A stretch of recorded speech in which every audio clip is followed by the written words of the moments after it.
Le Mali, le Burkina Faso et le Niger scellent l'Alliance des États du Sahel.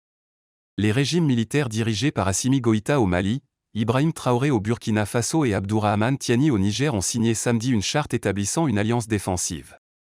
Cette charte du Liptako-Gourma, créée, l'Alliance des États du Sahel, AES, a écrit sur X, ancien Twitter, le chef de la junte au Mali, Assimi Goïta.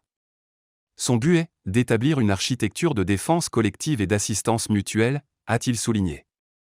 La charte prévoit, article 6, que toute atteinte à la souveraineté et à l'intégrité du territoire d'une ou plusieurs parties contractantes sera considérée comme une agression contre les autres parties et engagera un devoir d'assistance et de secours de toutes les parties, de manière individuelle ou collective, y compris l'emploi de la force armée pour rétablir et assurer la sécurité au sein de l'espace couvert par l'Alliance.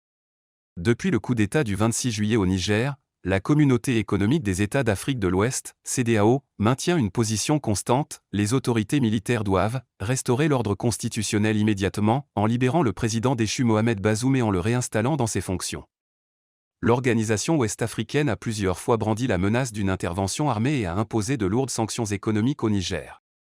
Or, le Burkina Faso et le Mali voisins estiment qu'une opération militaire contre leur pays serait une agression illégale et insensée, et ont promis une riposte immédiate à toute agression. Lutte contre le terrorisme.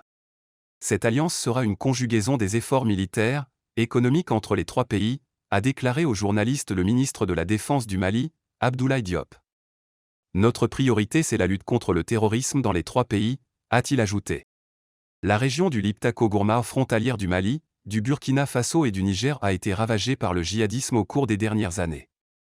Le Mali et le Burkina voisins, dirigés par des militaires arrivés au pouvoir par des coups d'État en 2020 et 2022, avaient rapidement affiché leur solidarité envers les généraux de Niamey après le coup d'État du 26 juillet. Ces derniers restent inflexibles et retiennent prisonnier le président déchu Mohamed Bazoum depuis le 26 juillet, qu'ils comptent poursuivre pour haute trahison. Au Niger, une dizaine d'attaques djihadistes ont fait plus d'une centaine de morts dont une moitié de civils depuis le 26 juillet. Alliance Sahel, réunit plusieurs pays et institutions internationales comme la France, l'Allemagne ou les États-Unis qui ont suspendu leur programme d'aide au Niger.